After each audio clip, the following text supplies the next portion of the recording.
Complete man पूरी प्रकृति में केवल एक हुआ, जिसने बचपन जिया तो ऐसा कि आज भी लाड़ में भारत की हर मां अपने बेटे को कान्हा कहती है।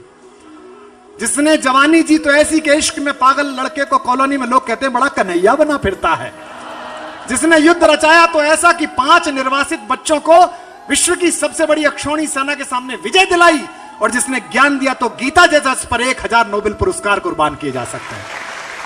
केहू काल गति से परे चिरंतन, अभी यहां थे अभी यहीं हो। कृष्ण अकेले पुण्य पुरुष हैं जिनसे 2 युगों में 2 महिलाओं ने प्रेम किया। द्वापर में राधा ने और कलयुग में हमारी मां मीरा ने। और दुनिया की हर स्त्री अपने पुरुष से, प्रेमी पुरुष से इस बात पे नाराज रहती है कि दूसरी महिलाओं को प्रेम क्यों करता है। अकेले योगेश्वर कृष्ण हैं जिनसे सब प्रेम करती हैं और सब आपस में भी प्रेम करती हैं कि हम सब प्रेम करते हैं। जय जय जय जय।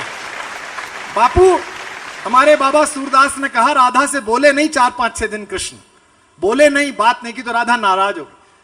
तो राधा उपवास पे चली गई। दुनिया का पहला आमरण अनशन और दुनिया की पहली आत्महत्या की चेतावनी, धमकी सूरदास ने लिखी, आपकी तालियां गूंजेंगी। उन्होंने कहा कि राधिका जी हैं तो जी हैं सखी, न तो पी हैं हलाहल नंद के द्वारे। नंद के दरवाजे पे जहर पी के मरेंगे, नहीं तो राधिका के साथ बात करो। ये केवल कृष्ण को प्राप्त था। तब मैं कहता हूं केहू काल गति से परे चिरंतन, अभी यहां थे अभी यहीं हो। में केवल एक हुआ, जिसने बचपन जिया तो ऐसा कि आज भी लाड़ में भारत की हर मां अपने बेटे को कान्हा कहती है। जिसने जवानी जी तो ऐसी के इश्क में पागल लड़के को कॉलोनी में लोग कहते हैं बड़ा कन्हैया बना फिरता है। जिसने युद्ध रचाया तो ऐसा कि 5 निर्वासित बच्चों को विश्व की सबसे बड़ी अक्षौणी सेना के सामने विजय दिलाई, और जिसने ज्ञान दिया तो गीता जैसा पर 1000 नोबेल पुरस्कार कुर्बान किए जा सकते हैं। तब मैं उस कान्हा पर पढ़ रहा हूं। केहू काल गति से परे चिरंतन, अभी यहां थे अभी यहीं हो। कभी धरा पर कभी गगन में।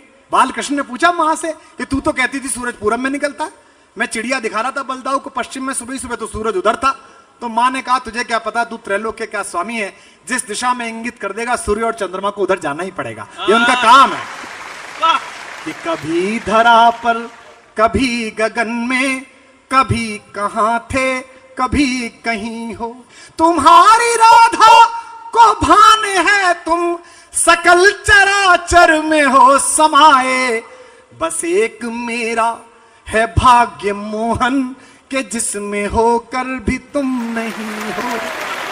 बस एक मेरा है भाग्य मोहन के जिसमें होकर भी तुम नहीं हो। न द्वारिका में मिले बिराजे, आपने कथा करी है वो, न द्वारिका में मिले बिराजे, बिरज की गलियों में भी नहीं हो। कान्हा का पता बता रहा हूं। न द्वारिका में मिले बिराजे, बिरज की गलियों में भी नहीं हो। न योगियों के हो ध्यान में तुम, अहम जड़े ज्ञान में नहीं हो। न योगियों, एक बहुत बड़ा बुद्धिजीवी था उनके दरबार में उद्धव। तो भगवान ने कहा लल्लू तुम वहां जाओ, जरा मिल के आओ, वो लड़कियां परेशान है, उनसे कहना कि वो निराकार प्रेम में लगे, हमारा चक्कर छोड़े। और वो बड़ा अहंकार में वहां पहुंचे। हमारे जगन्नाथ प्रसाद रत्नाकर ने कहा है कि आए लौट लज्जित नवाए नैन ऊधो, अब सब सुख साधन को सूधो सो जतन ले। और ये पंक्ति बापू के चरणों तक पहुंचे आपकी वाह में कि प्रेम मग छाके पग पड़त जहां के तहां, यूं जा रहा था मिलने के बाद, प्रेम मग छाके पग पड़त जहां के तहां, ज्ञान गूदड़ी में अनुराग को रतन ले। ज्ञान की गुदड़ी में अनुराग का कोई नूर लेके लौटा। और जब चिट्ठी लेके आया तो उससे कोई नहीं मिल रहा था। सारी लड़कियां इकट्ठी हुई कि हमको, जब वो है ना, आए हो सिखावन को जोग मथुरा से तोपे, ऊधो जे वियोग के वचन बतरावो ना। योग सिखाने आए हो, वियोग बता रहे हो। आए हो सिखावन को जोग मथुरा से तोपे, ऊधो जे वियोग के वचन बतरावो ना। एक मनमोहन तो बस के उजारो माह, ही में अनेक मनमोहन बसाओ ना। यहां से तब कह रहा हूं कि न द्वारिका में मिले बिराजे, बिरज की गलियों में भी नहीं हो, न योगियों के हो ध्यान में तुम, अहम जड़े ज्ञान में नहीं हो। ये पृथ्वी, ये धरती जहां हम हैं इसलिए महत्वपूर्ण है, दुनिया के सभी देश महत्वपूर्ण है उनके लिए। ये अकेली धरती है जो ईश्वर ने चाटी है, घुटने चल के चाटी है। ये इस पर पैर रखते समय भी ध्यान रखना कि कहां रख रहे हो। इसके साथ गद्दारी तो बात ही छोड़ दो।